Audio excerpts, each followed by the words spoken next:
And it's all right. It's gonna be all right. Everything is gonna be all right. Think it won't. Everything is gonna be all right. Everything is gonna be all right. Do your thing now. Sunday morning, it's all good. It's cold outside, and I think you should be understood that we gotta bundle up, gotta make sure that we stay warm. We are like the quiet storm, but everything is gonna be all right. I say it morning, noon, and night, and I keep the game tight. Speaking of game tight, got a couple of football games coming on today. Hey, and I hope they all lose. I ain't trying to hate. I mean, trying to be hating, but you gotta understand where I'm coming from. We do this thing every day. Yeah, this is boy son. So check it out, right? This is the Urban Therapy with Sun show. And I am your host, Sun752, aka Omar with the R. And we are talking about earning your respect and paying for your respect. Earning your respect and paying for your respect. So understand this. You know that a lot of people get their props just for having money. I think that the previous administration that just went out probably was respected from the gate and probably earned their seat because of the money that people thought that they had and what they thought that they could probably do for them. You know, a lot of people were saying in 2016 that the reason that they believed in hiring Donald Trump was for a variety of reasons. One of the more popular ones was that he was a businessman and not a politician. So they were disenchanted with the way that politicians run things, which shows a total lack of understanding about the way politics works. But hey, it's a preference thing. But they also respected the fact that he had a lot of money, so they figured that he could get the economy together. And I don't think that people understand the economy and how it works. But hey, here we are. So in your daily living, you may have encountered situations where people have given people a lot of love, a lot of respect, mad props, and access because they had money. You know, maybe some of us thought we were going to get some of that money, or they were going to show us how to make that money. It was all about the money. Don't front now. But what about the working person? What about the person that's putting in the real work? What about the person that's really doing it out there? That's really, really, really showing their passion for what they do. Are they getting the same amount of props? Well, if you say yes, then you gotta stop. But it's gonna be all right. We got this thing and we're doing it right here today. So that's how it's going down on the Urban Therapy with Sun. So let's get it popping. Urban Therapy with Sun, Sun752, and this is the Urban Therapy with Sun show. We do this every single Sunday from 11 o'clock till around 12:30-ish. And the reason that we say 12:30-ish is because sometimes it gets so heated that we just have to do a little OT on a Sunday. And it is Sunday, baby. It's Sunday all up in your area. I'm feeling like a real man should, and I hope that y'all are too. This is the show where, well, you know, unless you're a woman, I hope you feel like a real woman should be feeling it. I say, this is the show where adults come out and play with other adults. We laugh, we cry, we argue, fuss and fight, bust it up, go back and forth with each other. We play on the monkey bars, the swings. We push each other up the sliding board. We be all up in the sandbox and the merry-go-round and everything. This is going to be all right. Yes, it will. We take an introspective look into our own behavior to see the way that we project into this universe, in this place that we call the world, and this thing we call life. So I'm your host, Sun752, aka Omar with the R. And if you can't say Omar with the R, well, then you just say Omar with the R. It is Sunday morning. Give yourself a stretch, a morning yawning, and we're talking about earning your respect, paying for your respect. Earning your respect and paying for your respect. Which one have you been exposed to the most? Now, we can talk about ourselves all day. More than likely, well, I ain't going to speak for everybody. I'm going to say this, though. I've had to get any respect that I've ever had by earning it, because I haven't been that. I've never been the money man. Not the money man. You know what I'm saying? There've been times when I had a lot more money. No, there have times when I've had money, but not as much as people thought I had. You know what I'm saying? Like, you know, it's amazing what our people and a lot of other people think is a display of wealth.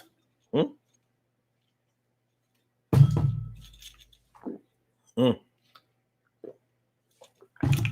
lot of people think that whatever you have. Oh, by the way, those were. I ain't over here popping pills or whatever. Getting high. Genius mushrooms. Yeah, I'm glad that the glare won't allow you to see that. Now we don't. Well, I'm not advertising, but those are mushroom supplements, health supplements. What does it say that it's supposed to do? Increase oxygenation utilization, calm the spirit, enhance brain functions. I don't know. But nonetheless, let me shout out my people before we go a little farther. What's going on? T. Carey Wright is always down for the morning, noon, and night. It's always good to have you right in my sights. That's word. And Emily Dunlap is in the place. It's so good to see your face. And Stacey Yvette White, what's going on, bye? It's good to see you. How you doing, all right? That's what I'm talking about. All right. Emily says, that's why I said people voted for Trump, too. They thought he was going to use his personal money for some things. Did they think that? What is he going to do? He going to buy the economy back into place? Anybody, honestly, oh, my brother from another mother, Norris Hill. I said my brother from another mother, Norris Hill. What's going on, my brother? Thanks for coming on out. It's good to see you. That's why I always give a shout in this word. Anybody who had ever studied Trump would have known that there's no way he's going to use his own money for anything ever. He ain't going to buy you a pack of juicy fruit with his own money. That's not the way he moves. So when he declared that he was going to build a wall separating Mexico from the United States and Mexico was going to pay for it, he was telling the truth as far as the way that he gets things done. Yeah, you finance it, I'll brand it, and you build it and people will come, basically. But he doesn't use his own money for anything that I'm aware of. You know what I'm saying? Now, in his personal life, I'm sure he has to pay for something. But in his professional life, he normally gets sponsorship. He normally brings corporations together to fund things, and he uses his name as the brand. And it seems to have worked out very lucratively for him over the years. But yeah, and if you don't understand or really know how he does things, yeah, I guess you would think that, yeah. I don't know. You got to be fucking crazy to think that somebody's going to use their own money to run a government. Government has more money than anybody. The U.S. government does. Like, there's not a person in the world that has more money than the U.S. government. Even the Vanderbilts, even nobody. I'm talking about the super ultra, ridiculously, like there's no way you can have that much money rich. But nonetheless, this is what we're dealing with. So when you're dealing with a situation where people are thinking that you can do something for them, they think that they're going to benefit from their affiliation with you, they're going to give you props. When somebody knows, especially businesses, if businesses know that you have money and that you have an altruistic nature about yourself, they are going to show love to you. They are, because they figure you're going to show love back in the form of a couple of dollars. It's not unreasonable to think that way. It's not out of the bounds of reality. It makes sense. Yeah. You scratch our back. I mean, we'll scratch your back. You scratch ours. So yeah,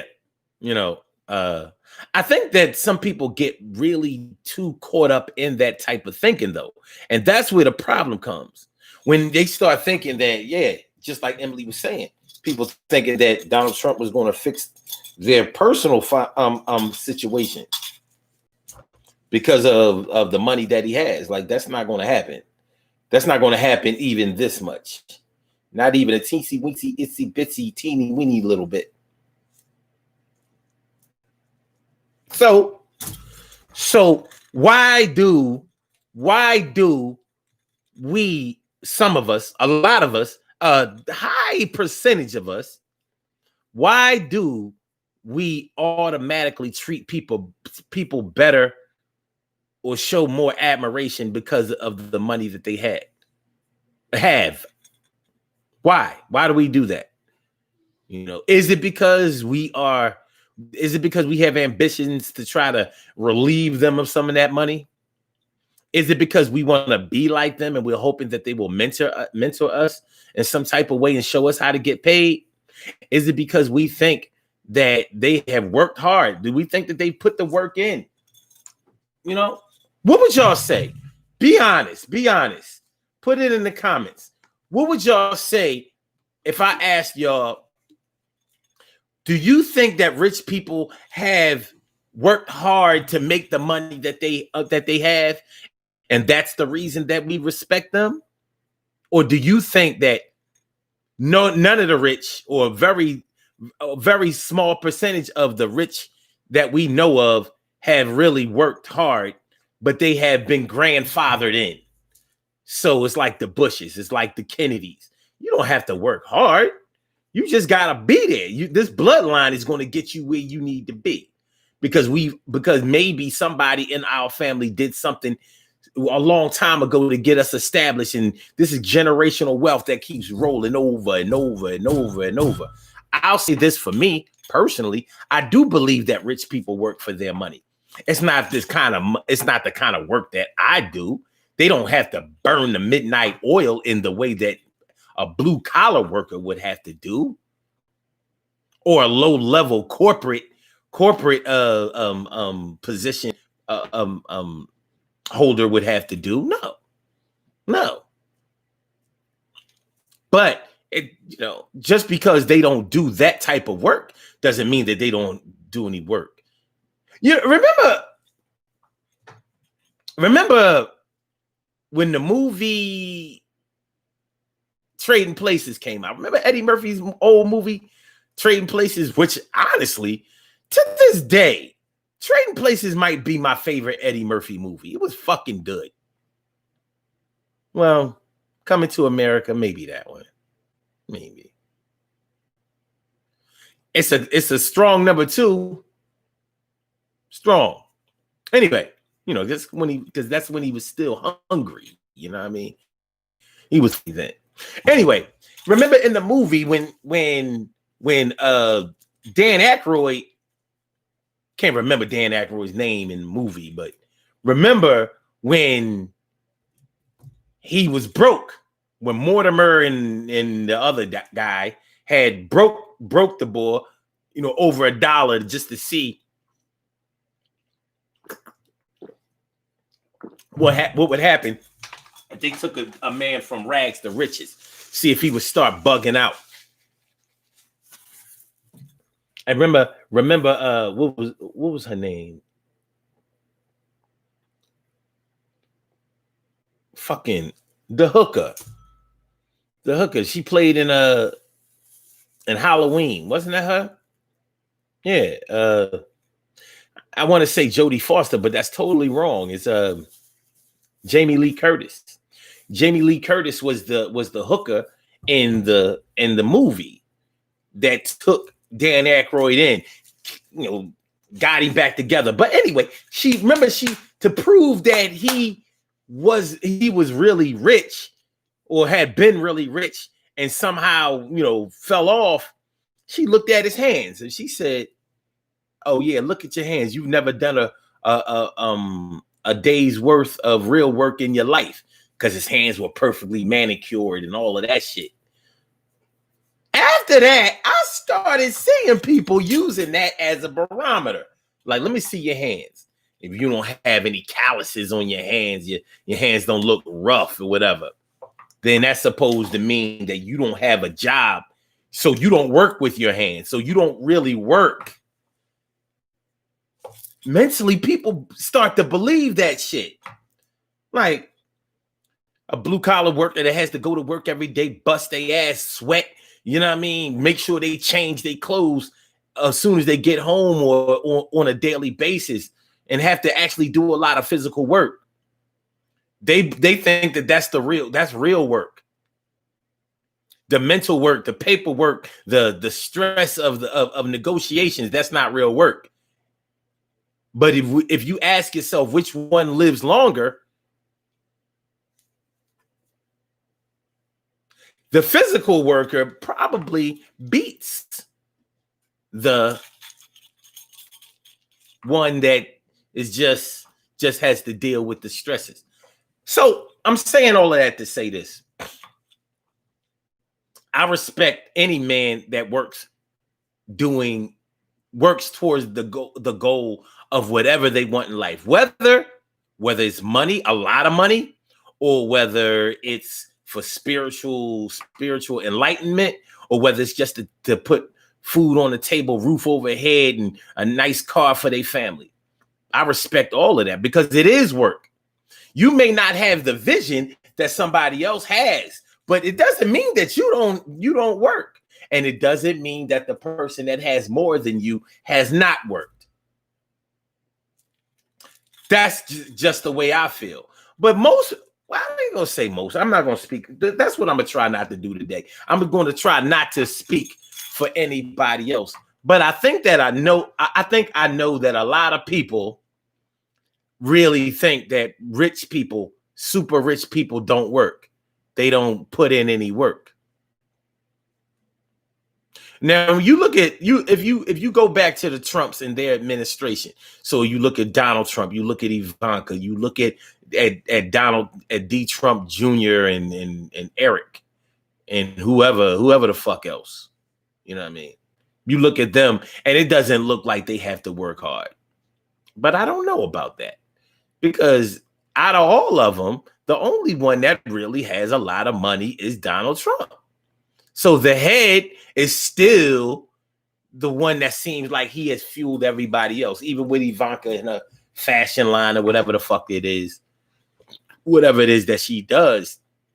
It seems like had it not been for him, she wouldn't have that. None of them seem independently wealthy or like they have really done anything for themselves. It looks to me like they still, like he hasn't really trained them to get it. They still like, well, yeah, I got it because he got it. So I might have businesses and things like that on the side. But I mean, even with Ivanka, right? Even with Ivanka, you see, she was married to the boy Kushner. I can't remember his first name. Kushner. Now his family is way rich. His family might be richer than Donald Trump. So she married into money. So like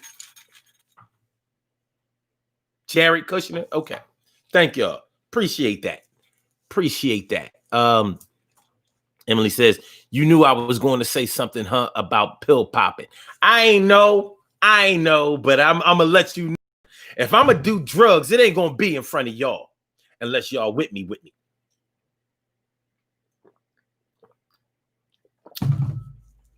But I ain't gonna say that I ain't gonna do no drugs. Like, nah, I'm just playing." Det Shepherd says, "Great video audio, Sun 752. If you only knew how much I appreciate you saying that. Thanks for looking out. Thanks for that. Thanks for the compliment. Det Shepherd, appreciate it. Thanks for coming through the Urban Therapy with Sun Show." Emily says, "We all know Trump supporters are idiots." And I would love to dispute that. But I have nothing. It's because a lot of things that they say are beyond logic. But I'm not, I'm not even trying to diss today. This is what I want to talk about. I want to really explore the reasons why we give love, respect, props, favor, and gratuity to people who already have money. Do we think that they work? Do we think that they don't work? Do we think that the person that works all of their life, that works their whole life, working hard, but does not make a lot of money, do we think that they've wasted their time? I know for a fact that there are people who believe that. Like, well, You worked on the same job for this many years and you retired, you still don't really have nothing. And I'm like, the way the social, political, and financial climate is nowadays, we seem to believe, and I'm not saying that this is true, but we seem to believe that everybody has to be an entrepreneur. Everybody has to be out there getting this money. Everybody out there should be starting their own business. And I'm like, everybody wasn't made, groomed, conditioned, raised, influenced to have their own business. There's a such thing as role players. And if you are okay with the role that you play, why would anybody feel the need to disrespect what you're doing? And I'm not going front, because there may have been times in my life where I felt the same way. My daddy brought me up to have my own business. He used to tell me all the time, son, the only way to make a lot of money is to have a bunch of people paying you. And we were in real estate at the time. It made nothing but sense. You got 100 people paying you anywhere between $500 and $1,000 a month. Yeah, you're doing all right. Yeah. You're doing okay. You're still not rich. Honestly, you're not, but you're doing okay. So there was times when I was influenced by that. But everybody can't do that shit. We were blessed to be able to do it ourselves. My dad had a vision. He got his vision from his grandfather. His grandfather wasn't rich. Nowhere near it. He was broke. He's a farmer. North Carolina, farmer. But the way that he felt about his granddad was like, well, even though my granddad didn't have a lot of money, he still had his own shit. So he raised his own livestock. He raised his own vegetables and things like that. He had his own. Makes sense to me. But somebody who has their own that way may have the respect of their peers. But new people might look at him like, oh, you ain't nobody. You ain't nobody. You're just a little shepherd. And I'm only saying shepherd because of Dead Shepherd. Yeah, his name is ingrained in my psyche now. That's what's up, though. Okay, wait a minute. Dead Shepherd says, found me on Blog Talk. Well. Oh, damn. That's a good look. Just when I thought that I only use Blog Talk for the phone number. Just when I was starting to believe. Listen, I've been on Blog Talk since 2008. So, we're talking about 13 years strong. 13 years strong all up in the house. But it's a good look. So, all right. So I'm saying all of this to say this.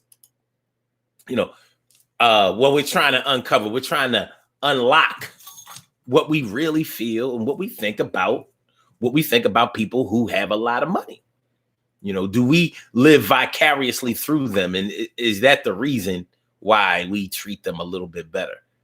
But even if we do treat them better because they have money, that is no excuse for mistreating somebody just because they have a lot of money. That doesn't sound like a good thing to do or a good way to be to me. Make sure that y'all hit the like button. Make sure that y'all hit the like button. Hit the like button. Make sure that you hit the like button. Make sure that you share the show. Make sure that you subscribe to the channel if you haven't subscribed to the channel yet. This is the Urban Therapy with Son show.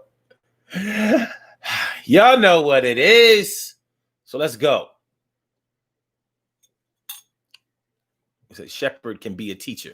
That's true, because a shepherd is a leader. That's another thing. Do we automatically think that people who have a lot of money are leaders? I think subliminally there's a good chance that we do. Like, you have to be a leader. You got all the money. You're a millionaire. How do you become a millionaire without being a leader? Easily. Make a record and have it go platinum, go on tour.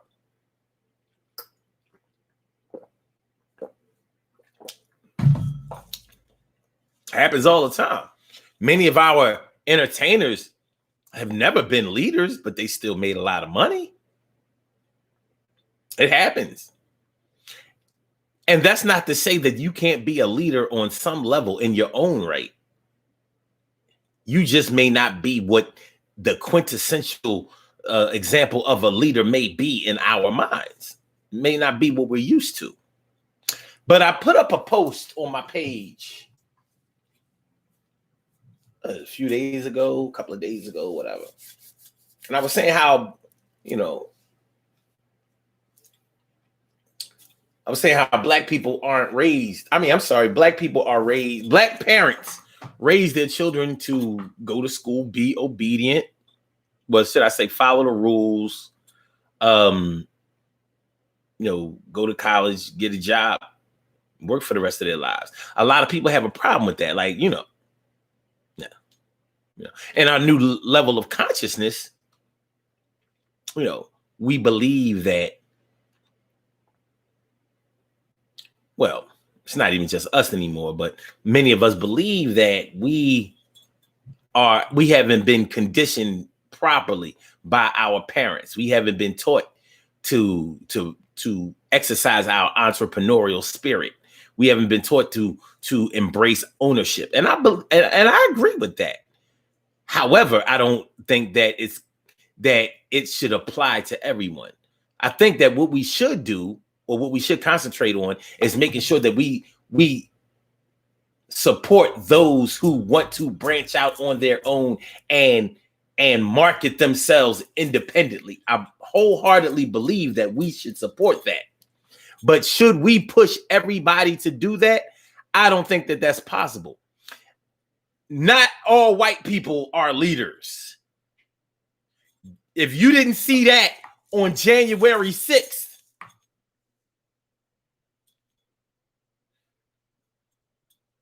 or maybe you consider them to be a leader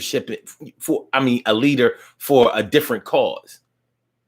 But I know for a fact that all white people do not have money. And they're not all leaders. They don't have some secret stash of cash somewhere. Many of them are living from pillow to post and, and hand to mouth, just like a lot of other people, just like a lot of quote unquote minorities are. So I'm saying this to say that I don't have a problem with somebody being taught to go to school, learn all you can, follow rules, stay out of trouble, go to college or the military, or get a job, make sure that you stay out of the legal system, make enough money to be able to raise your family. I don't have a problem with that. I don't. And there might have been a time when I think I may have had a little problem with that. Like, nah, we ain't really learning the right things to make it in this global economy. Man, get the fuck out of here. It ain't always about all of that. And I'm not trying to display any defeatist behavior here. That's not what I'm trying to do. But what I'm trying to say is, it's okay. It's okay to be on your way in different parts of your life, different phases. It's okay. It's okay not to want to be a millionaire. It is okay. It has to be okay because it's consistent. It's consistent. So,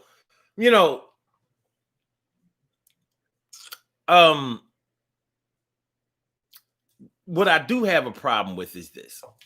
I have a problem with people saying Don't go to college because you ain't going to be able to get a job anyway. And these student loans are going to be so much that you're never going to be able to pay your way out of the college that you graduated from, and you ain't gonna get no job.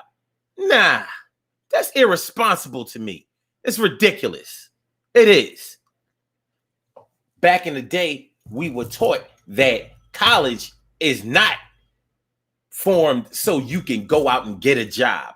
It's a byproduct, but you went to college to learn how to learn. So a person that learns how to learn will always be eligible for a position somewhere. Why? Because if you learn how to learn, that means you learn how to do things. But people don't want to. It's like that type of conditioning, that type of thinking has somehow gone out the window. And you have to get it right now. If you're not in it to win it right now, then it ain't going to happen. So we're all living like we're going to die today. There won't be any tomorrow. Microwave conditioning in the microwave society. And I just I ain't feeling all that. Are you?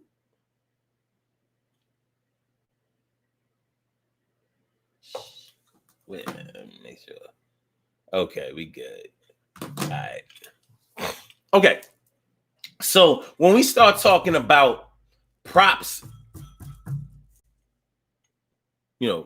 earning your props or paying for your props, I took the long way of saying this, but do you think that some people just pay for their respect and are willing to pay for it? Like maybe they don't have the type of personality that can get them respect in any other kind of way. So they just make sure that wherever they go, they just open up their wallet and start peeling off dollars and then they get whatever they want.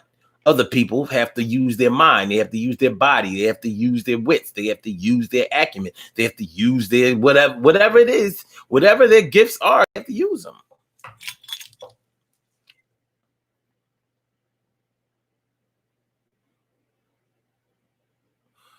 TK Wright says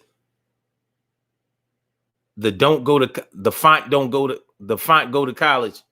What font? I like Manitoba Corsiva. That's my favorite font. What's your? Okay, I'm messing with you. Okay, the don't go to college, I guess, argument always annoys me.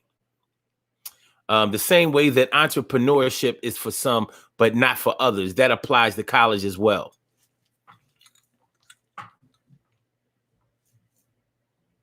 Everything is a college now, though. Remember before there used to be a clear separation between the education that you got in a university, a college or university, and the education that you got in a trade school. So there was a big separation between Temple University and Penco Tech. Guess what happened now?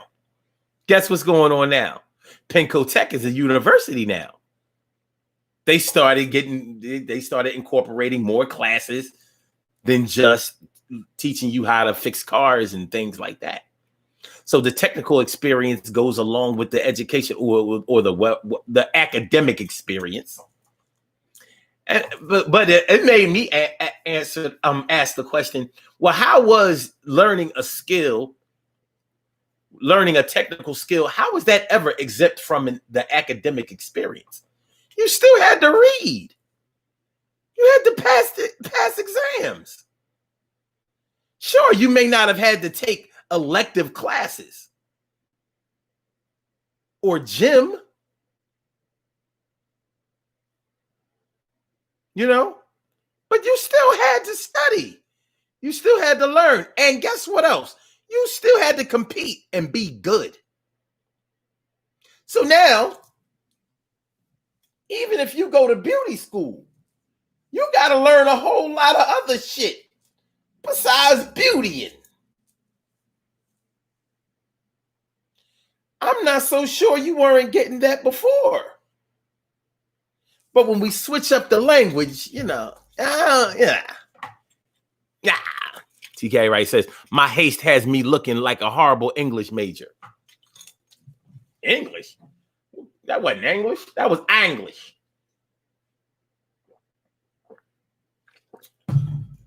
You lucky that I just happen to have a decoder pin.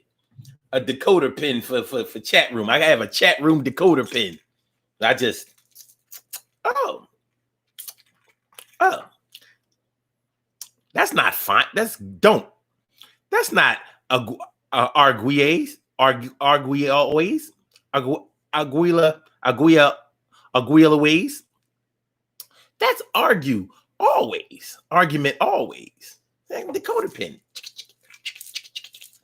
Okay. But nah, I got you. Don't even worry about it. But yeah. So I know people, and you probably know people who just throw their money around because they know that people are going to show love, respect, favor, even if it's sexual favors. They know that they can get what they want if they pay for it. But guess what? Anybody can get whatever they want if they pay for it. If there's one thing that money can do is it can buy things.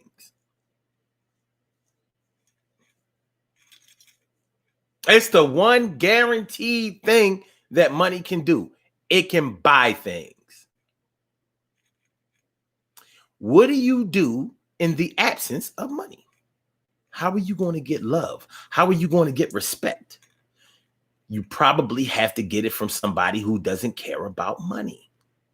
Now, nowadays, you would think that there isn't anyone in the world who doesn't care about money. It seems like everybody cares about money. It's all about money. You ain't got no money. You ain't funny. You ain't witty. You ain't nothing. You going ball. You tripe shitty. Yo, you can't come around. You can't hang. You can't do this thing. You can't be. Dude, you won't come around. I ain't fucking with you. Yo, son, you ain't down. It's word. And I'm going to tell you like this, that, and the third. Yo. You gotta get this money, you heard? That Shepherd says, if you're taking calls, I'm a 615. Oh, yeah, let's go. I'm always taking calls. Let's do that right now. Caller with the last number is 4321. Welcome to the Urban Therapy with Sun Show. Thank you for calling in. What's on your mind this afternoon? Hey, what's son, good? This is Det Shepherd calling from Nashville, Tennessee. Appreciate you coming through. What's up, man? I was browsing through Blog Talk. I hadn't been on in quite a few years and just started to revisit it here in about the last month. I happened to follow your show back in 2008. That's how I bumped into you. So there was evidently something you were putting out back in 2008 that caught my attention. I wanted to comment on what you were saying. I started thinking about when I look at somebody that's really wealthy, and that's different for everybody. Really wealthy is different to me than it is to somebody else. You know, I could be living in the gutter, and somebody with $5,000 a year income could be wealthy. But it gets back to this. Somebody had to teach me this. This is really, really powerful. Anyone can gain, but not everyone can maintain. So what that did was it taught me to stop saying, if I only had X per hour in income, if I could only make that one sale, if I could only get that one job, constantly striving to get to that next thing, which there's nothing wrong with that. But I have to remember, if I come into a big old wad, whatever that is, 1 million, 10 million, 5,000, 2,000, am I going to squander it? Am I going to let people around me suck it off of me and walk away with it? Or am I going to know how to work it and continue it and make it flourish and make it multiply? And I think that's a really important point when we're looking at someone who's really rich and going, man, they're so lucky. Man, they had a silver spoon up their butt when they were born. Their daddy gave it to them. Mm-hmm. Well, their dad could die tomorrow. They could inherit the fortune and run through it in a year, 2 years, or 3 years. So you made me think about that. I hadn't thought about that in a while. Yeah, I'm glad you brought that up because, we think along those lines a lot. That's what I was talking about earlier in the show when I was asking, do we think that people who are wealthy or rich or whatever, do we think that they have just gotten lucky? Do we think that they have been grandfathered in? Do we think that they haven't put in any work? And we have to change our thinking about what we think work is. Just because somebody doesn't do the kind of work that we're familiar with or that we do, it doesn't mean that they haven't worked hard. It doesn't mean that there aren't other ways to expend a lot of energy. But I totally agree with you when you talk about maintaining. When you are able to repeat the process of what was successful instead of just doing it once and thinking like, yeah, we got lucky. What is luck? I don't think that there's any way that you can depend on luck as a strategy, especially when you're talking about finances. It ain't that's not. I heard I'm sorry, I didn't mean to interrupt you. No, go ahead. I heard a gentleman, he was using a sports analogy, and he was using Tiger Woods as an example as being, obviously an excellent golfer, an amazing golfer. This is many years ago. I was listening to this lecture, and he said, let's assume you're a golfer, and you see Tiger Woods driving the ball, putting, whatever it is, and he's doing it with excellence. He's doing it at the top of the game. You're saying, man, I wish I could hit the golf ball like that. And he said, no, you wish you could hit the golf ball like that if it was easy. And he said, when you look at someone like that, and I'm referring to someone who is excellent at what they do, if it's making money, that would be a really rich person. If it's a Tiger Woods, it's a Tiger Woods. And he said, you are looking, if you're not at that level, or you're not where you want to be, or you're not where you think you could be, you're looking at your own rejected thoughts. In other words, do I really understand what it takes to get to that level? And if I even have half of an understanding of that, am I willing to do what it takes to maintain that?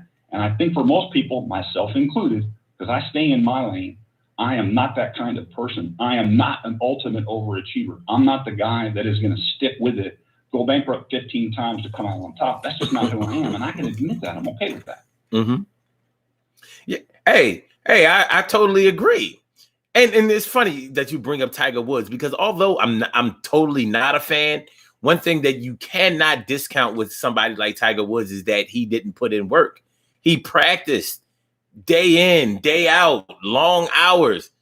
That's how he perfected his craft. Same thing with Michael Jordan. They weren't lucky. Those shots didn't go in by luck. He definitely didn't play defense by luck. And so when we view our most evident examples of success, which are those that we see in the media, we find what we do is a lot of times our untrained eyes make us into people who only look at results. We don't look at process. We just look at results. And when you only look at the results of something, then it can give you a false narrative of exactly how things play out and the way that they go and what it takes in order to make it. So when we see somebody who has a lot of money, we don't know how they got it. We don't know what kind of deals they made. We don't know who they knew. We don't know where they had to go. We don't know how long they had to wait, especially if the person seems like they're young and rich. So we're like, well, they couldn't have waited all that long because they're only 25 years old or something like that. But the time that you spend honing your craft, perfecting your craft, and working on it, that's the time that matters, not the length of time that you've been on this earth. Because if you so-called hit it big in at age 70 or whatever, it doesn't mean that you've worked your whole life or even waited your whole life in order to do that. You may have gotten the idea or the technique, you may have gotten that down at age 65. And it's like, bingo, you finally found your niche. You finally found the way to do it. So we can't always look at the results of a situation and make our assessment about the way that it is just from that. But we seem to be conditioned to do that, and I have a problem with it. And this whole hit it big thing, yeah. I don't know about this hit it big thing. Go ahead. I mean, now you've really opened up a good door. Hence the popularity of the American Idol shows, The Voice, and all that. I get that. if it's just for entertainment, that's fine. I've listened to some people sing a song on that particular show. It's usually just reruns on YouTube for me.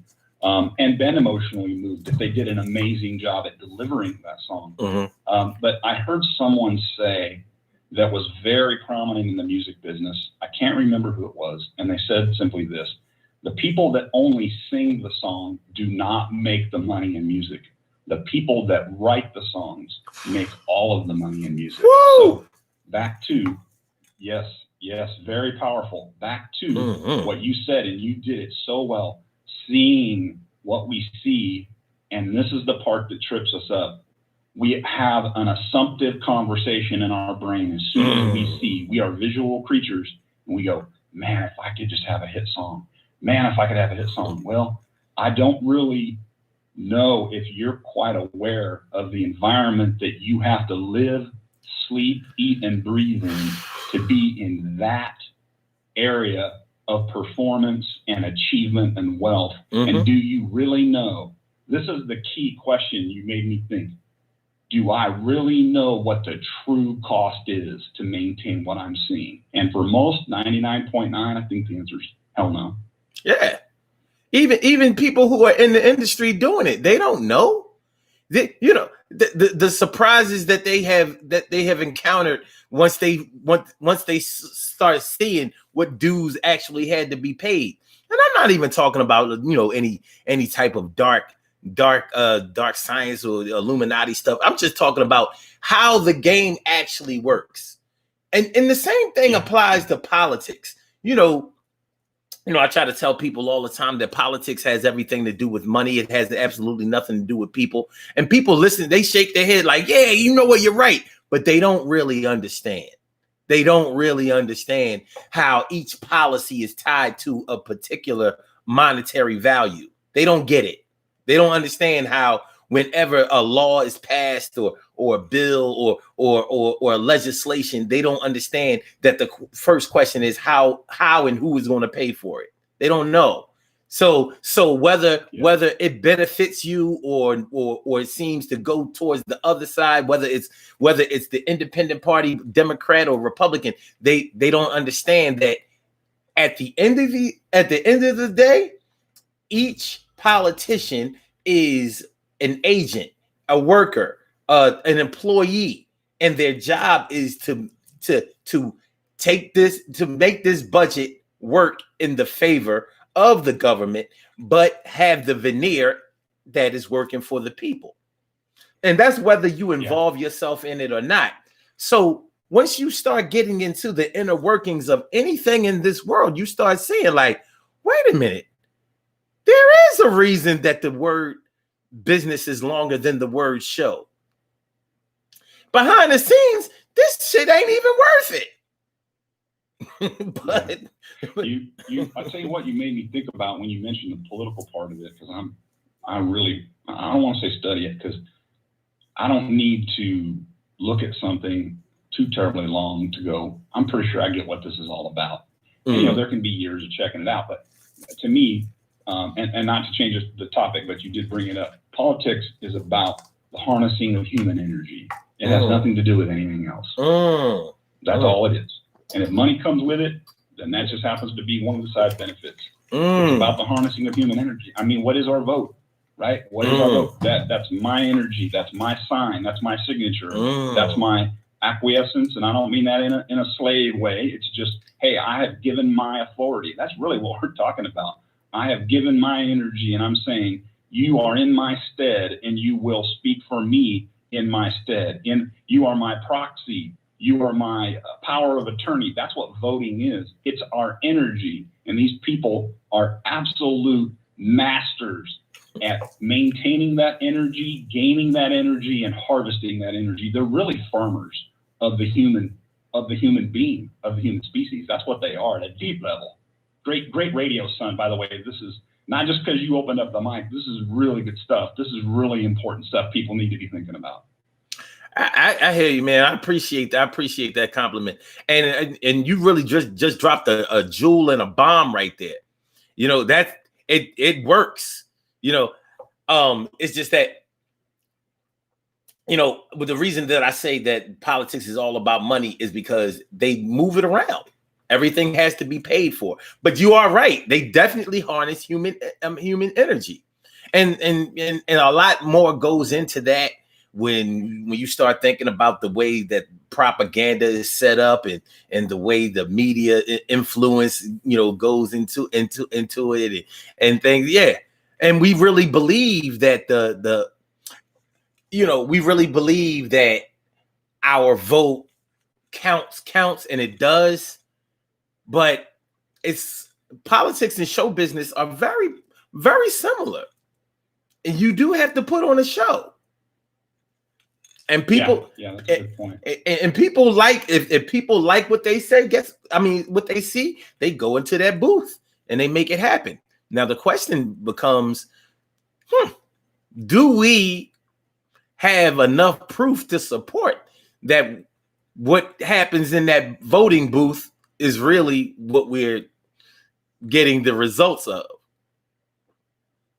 And that's whether what's really go ahead. You made me think of I'm a wordsmith. I've always been a wordsmith. I have been since I was a kid. Spelling fascinated me. I was really good at English. When you go to the voting booth, you cast your ballot.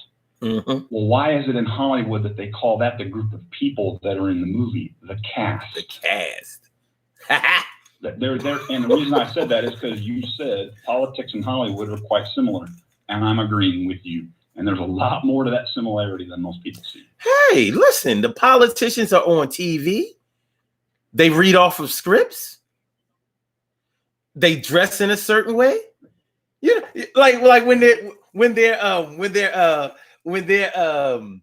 campaigning and they have their sleeves rolled up. You know what I'm saying? Like, look at that.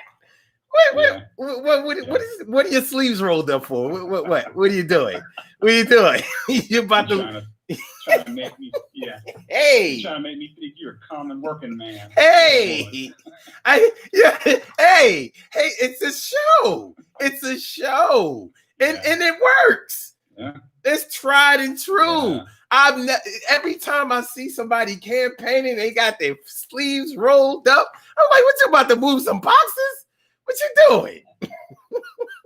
Yeah. Let me mention a prime example of that to an extreme. And I only saw, like the 10-second video clip. I didn't see the context of it. Mm-hmm. This was when Hillary was running. And I'm not picking on her. This is just an example that popped in my head. That she was out campaigning, I think. And she was at some local place, a major city, just hanging out with normal folk. And she reaches into her purse and she pulls out a bottle of hot sauce. And I'm like, oh, I remember when she did that. I remember that. Yo. Show, baby. I'm like, come on, Hillary. I remember. I was like, really, Hillary? Really? Like, yo, you never know when a piece of fried chicken might show up. But if it does, I'm ready. Come on, man. Yeah. So, yeah, but it's a show and it works. The visual, the image thing, it works. It works. And it makes us think that some things work differently than they actually work. But at the end of the day, we all feed into it in a certain, we even feed into the things that we openly reject because we're still exposed to it. And there's no way that we can limit, we can limit our exposure to it, but we can't cease to be exposed to it. It's like trying to run from the sun. Even if you cover yourself in all black, you're still exposed to the sun. You can't get around that. And the ubiquity of the media influence is always there. But it makes me wonder about this whole financial conditioning that we have, or this financial appreciation conditioning that we've been exposed to. It's like, well, do we think that the rich are good and the poor are bad, or vice versa? Because there are plenty of people who believe that the rich are bad and the poor are good. And I don't think that either one of them are consistently true. But depending on the way you were raised. Yeah. Yeah. Yeah. And those are, would be mean. That would be a modern word that seems to be used. Back in the day, I'm 51. Back in the day, we call them, platitudes, whatever you want to call them. Rich people are evil. Poor people are pious. Poor people will inherit the earth. Those are all memes.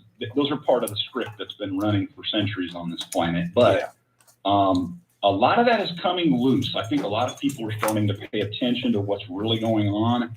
And in the end, and I had this conversation with a friend of mine that I've known since 1987. That's a long-standing friend right there. If you got a friend you've known that long, that's right. Hang on to that friend if they're good to you and they're on your side. And we said this: if a person, let's just say a Hillary, whoever it is, a Donald Trump, it doesn't matter, somebody at that level, if they have all of the money they'll ever need, and they have access to damn near unlimited power, but not totally unlimited, but let's just call it, in our perspective, unlimited power. Why would they continue to want to mess with people like me, a W-2 job, paying my bills? Why would they want to do that? All the money in the world, almost all the power in the world. I finally came to the conclusion, and my friend and I agreed with each other, not because we're friends, because it made good common sense. They do the nasty, nefarious shit that they do with people because they get off on it. Yep. You have to have the mental element,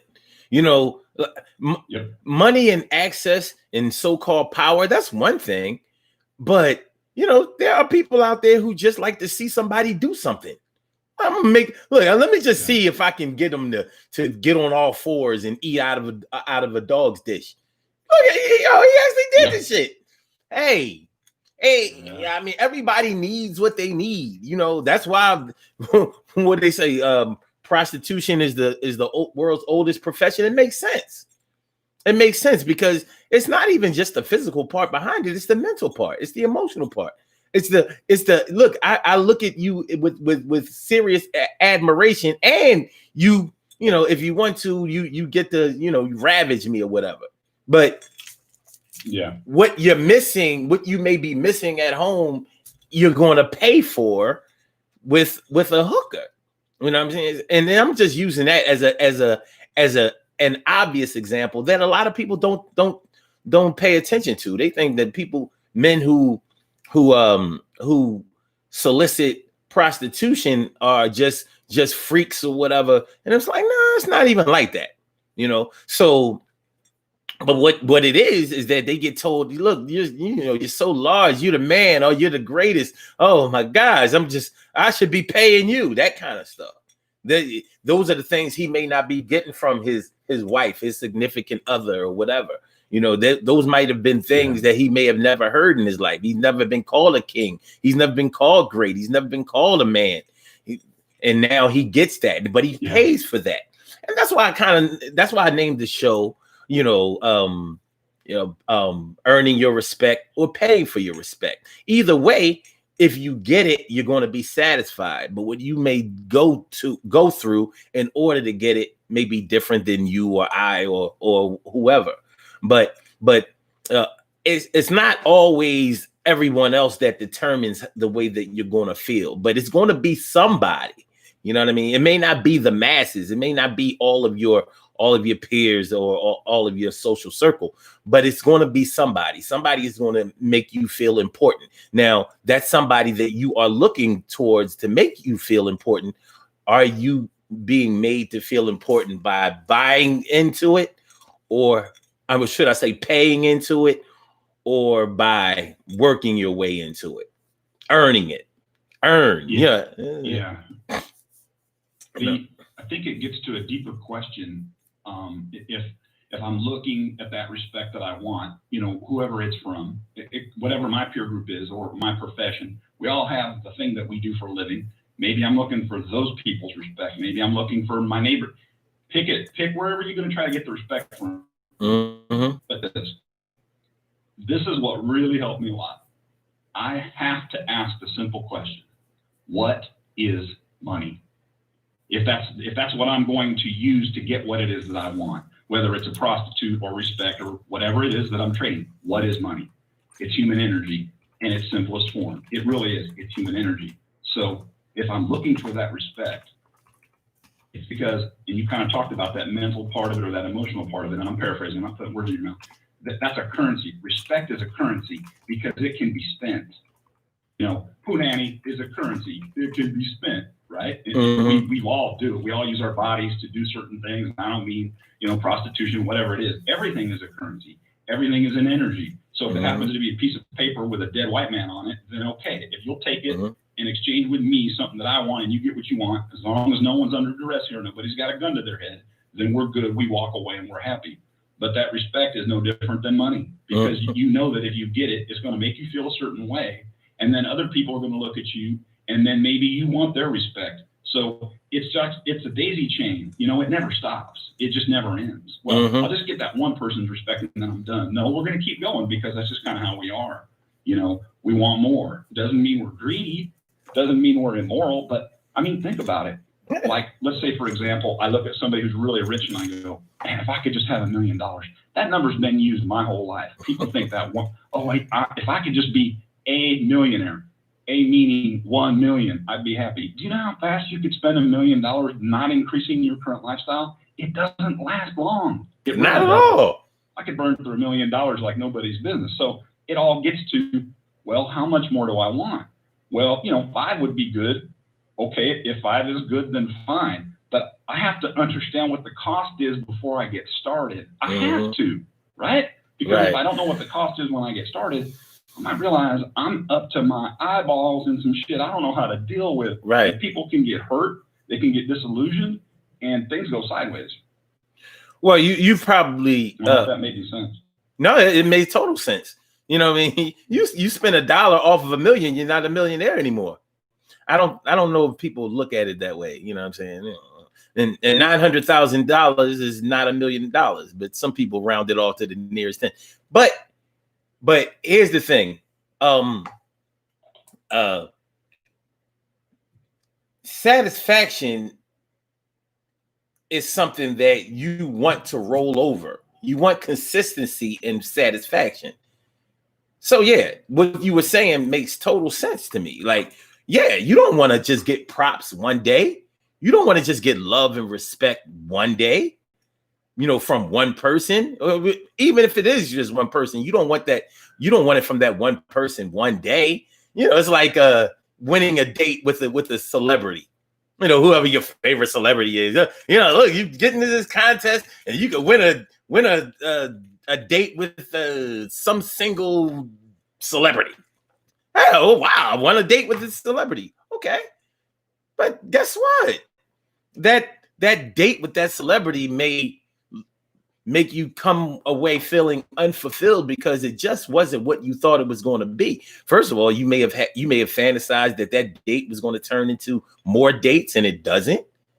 You may have thought that it was going to turn into at least a regular contact, and it might not.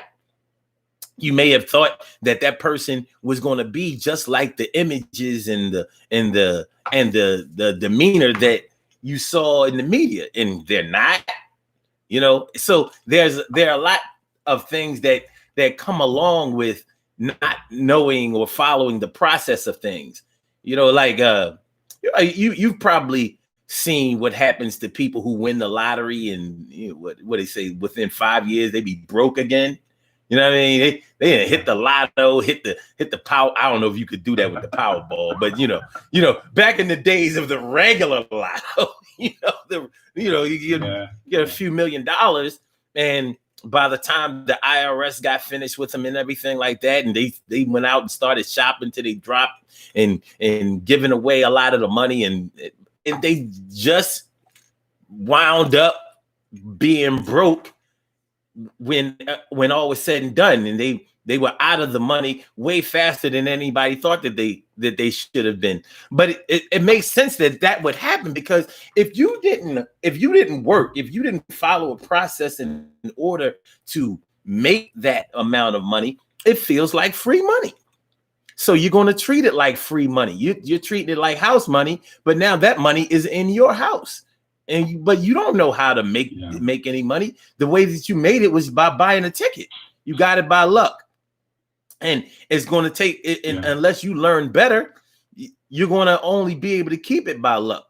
And that luck may run out in 3 to 5 years. It happens all the time.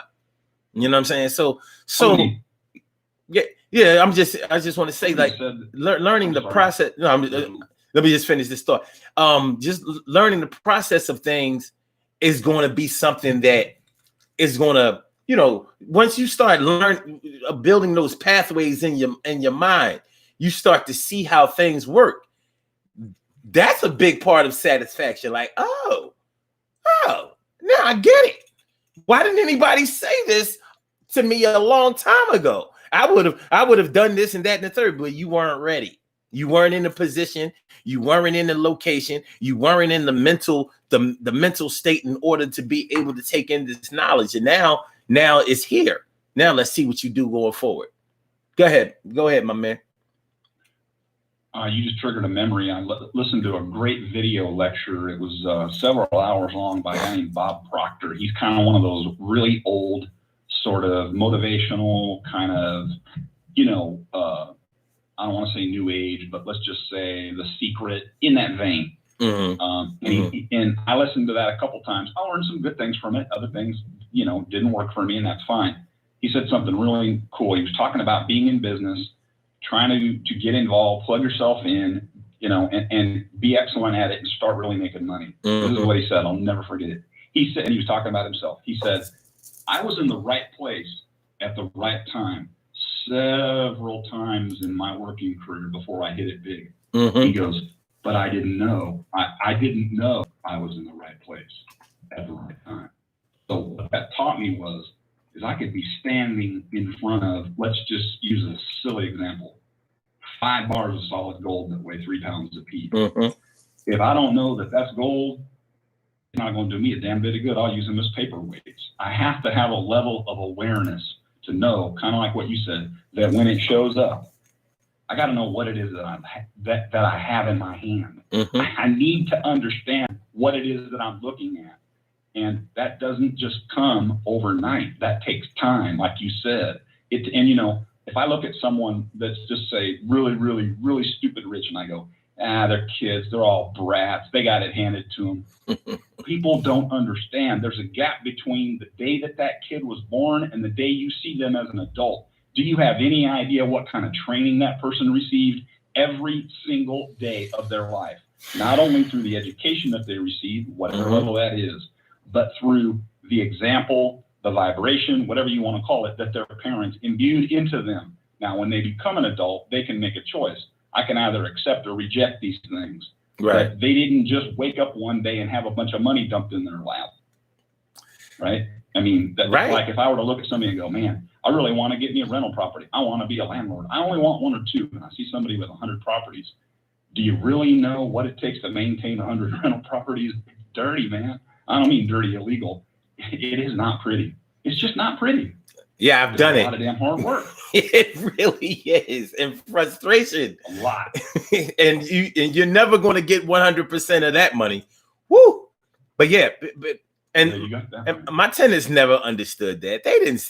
They thought that we were just rich, living out in the burbs or something like that. I'm like, no, that's not how that works. But yeah, what you don't know will make you assume, basically because of the results that you see. Oh, well, in order to be able to drive this kind of car, you have to have this type of money.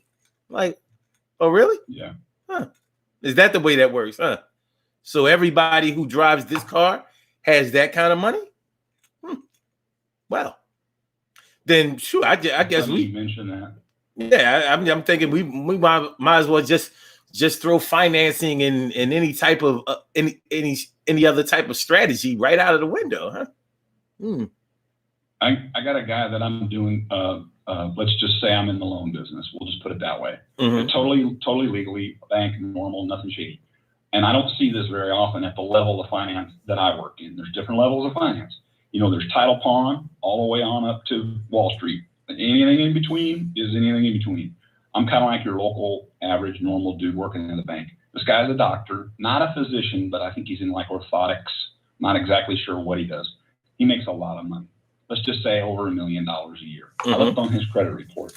He had a $5,000 a month Bentley payment, and he owed $210,000 on that car. Good Lord. And I've been doing this for 20 years. That's not common at the level of finance that I work in.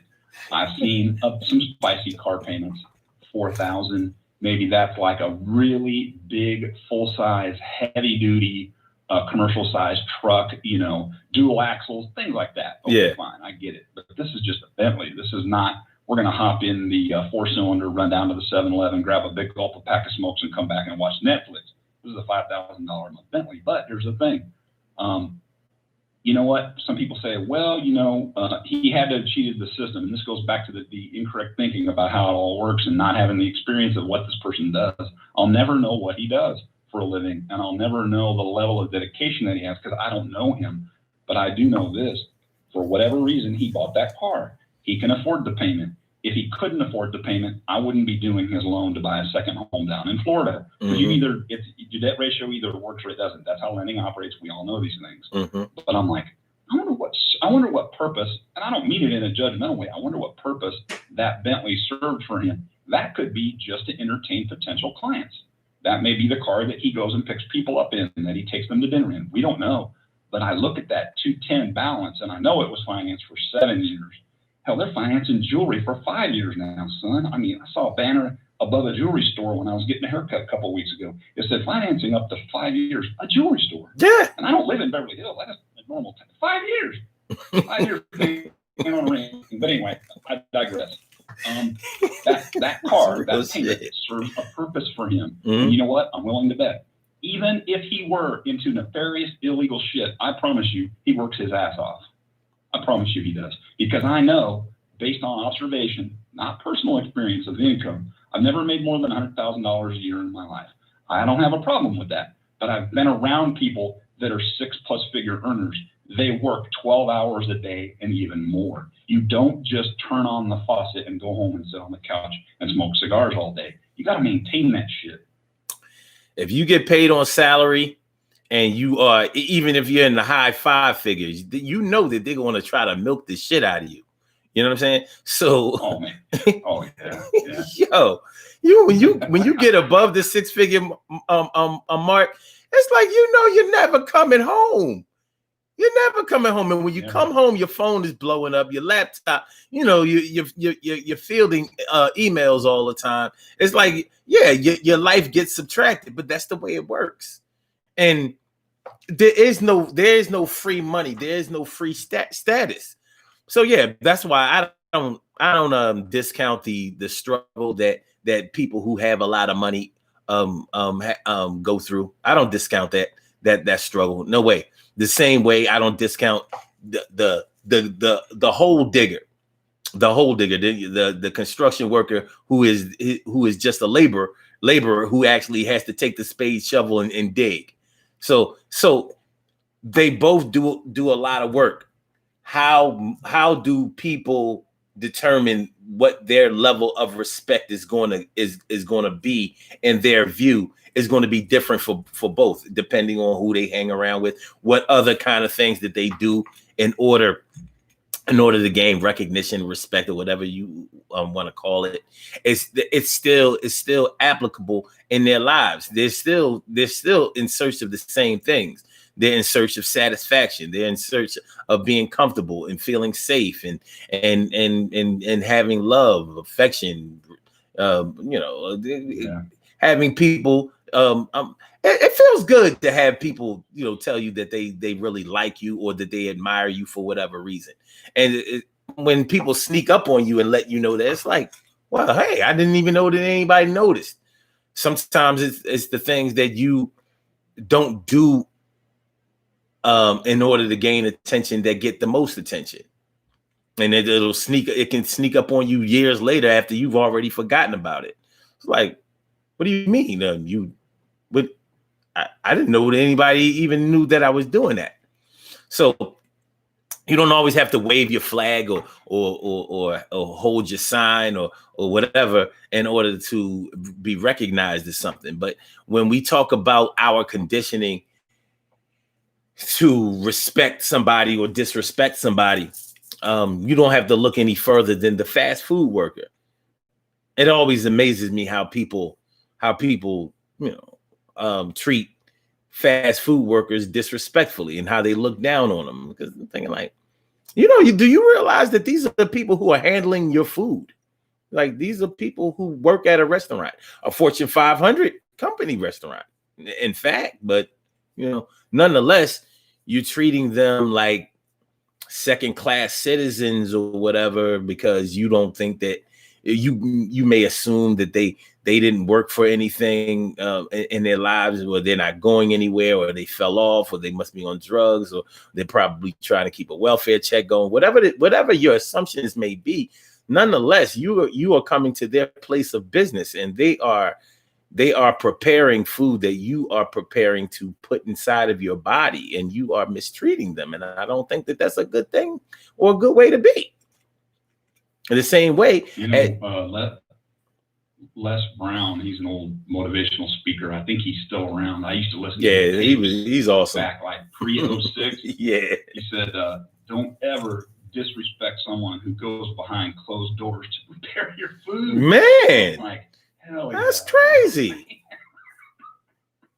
That's crazy. How they spit on your hamburger. Listen, you're really taking a chance when you disrespect somebody who is providing a service to you.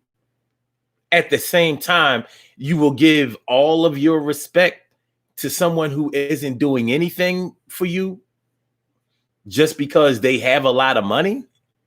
That seems a little weird to me, but that would explain the hospitality industry. That's basically what it is.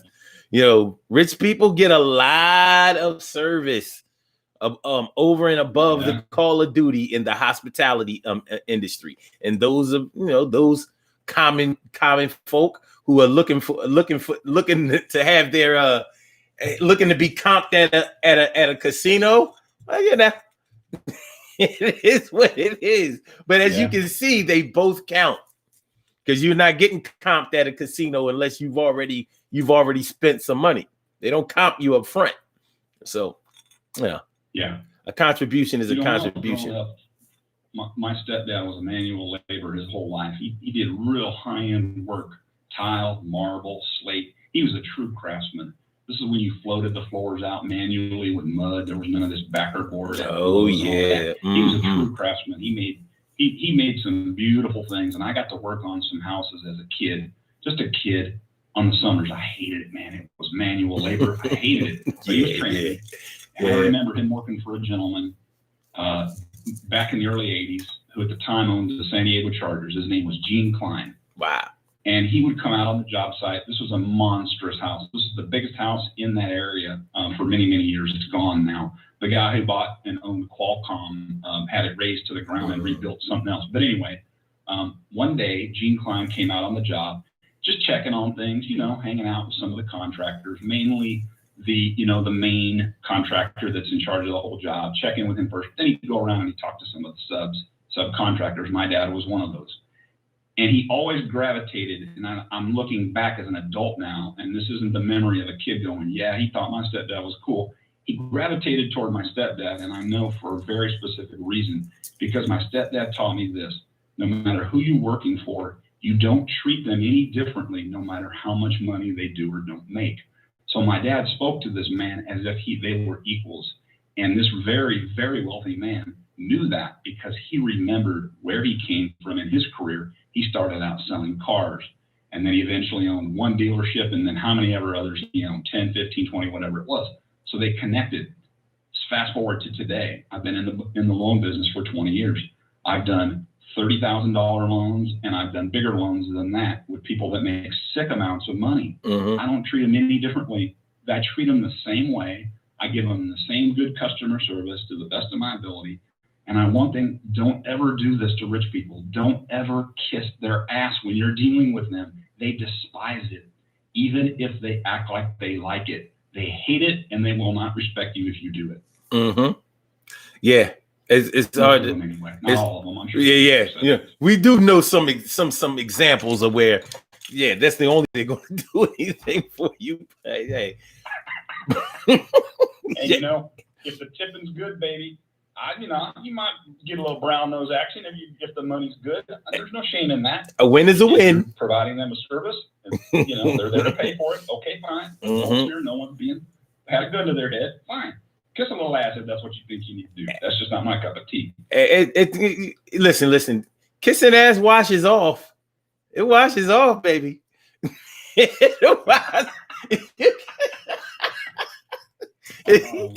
go ahead and get your Listerine and your toothbrush. It'll be all right. You'll get past it. Yeah.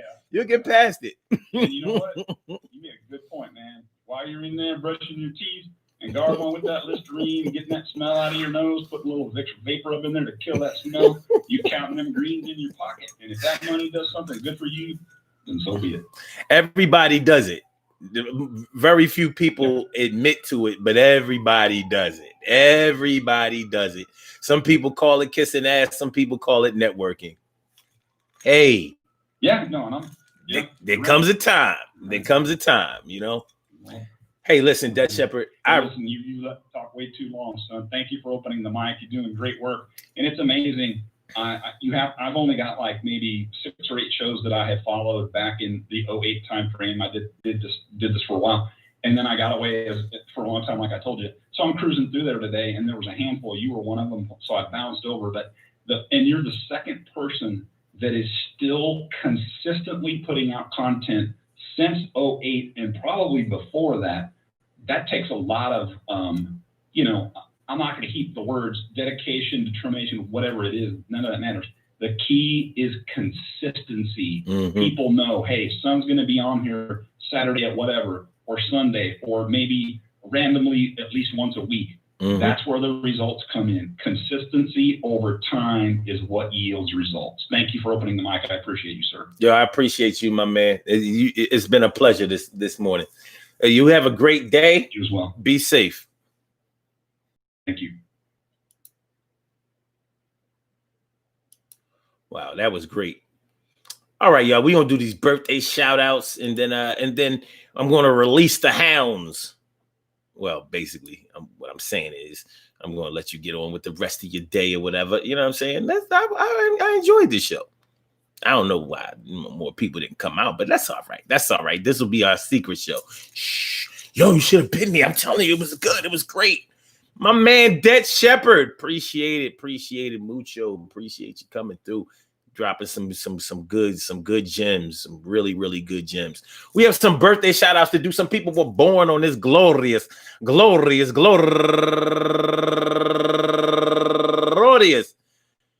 January 24th, and they deserve to be acknowledged. So let's go about our business of acknowledging them and making them feel special because they are special, because they are special, because they are S-P-E-C-I-A-L. They are S-P-E-C-I-A-L. They get the R-E-S-P-E-C-T. They get the R-E-S-P-E-C-T. They get number 1 out the box, Kai Smith. Happy birthday to you, Kai. And the Kenya R. Stanford. Turning 40 years old today. She got a 40 in the hand. She got a 40 in.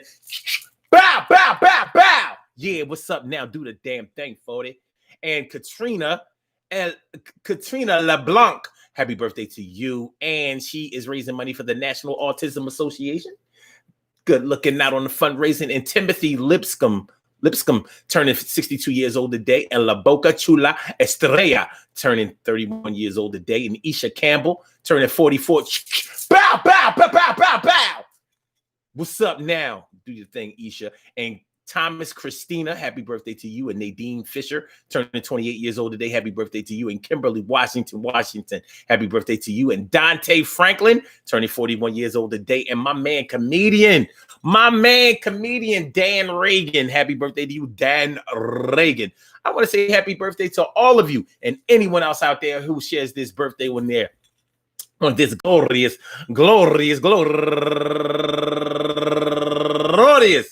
January 24th, anywhere out there in the world, worldwide, internationally, and universally. All of y'all go ahead, turn up, but don't turn up too loud. Just turn up loud enough so everybody can hear you. Rock out, rock on it, do the damn, the rock out, rock on it, do the damn, rock out, rock on it, do the damn thing, you do your thing, y'all. Represent the queens and kings, you do your thing, y'all. Represent the queens and kings. Good things happen to those who wait. Great things happen to those who grind. And anything can happen to those who go for theirs. So go hard, go for yours. And remember, man, listen, paying for your props, earning your props, one way or another, you're probably going to combine the two. Now, the way that it plays out, the way that the process goes is going to be a little different. It may feel a little different. It may seem a little different, but they have a lot of the same ingredients, baby. It's all in the soup. Will the soup taste the same if you take the celery out? I don't know, but it will still be like soup. I want to tell y'all that I appreciate y'all coming through today, and letting me. Thank you for letting me be myself again. Charlene Curry, Charlene Curry. What's going on, Charlene? How you feeling, Charlene? Where you been? Good to see me, some of you, man. Good to see me, some of you. I want y'all to have a great day, spectacular day, a terrific day, a great day. You know what I'm saying? Peace to all my day ones, my everydays, and my brand news. I love y'all to death. Resuscitate y'all. Love y'all right back to life. So Blog Talk side, I'ma release you, let you go. I holler. Y'all have a great one. And then the Instagram, I said, I holler back, yo. Yes, y'all. And for my YouTubers, I get back with y'all. Y'all have a great day. I hit y'all up on the book. Peace.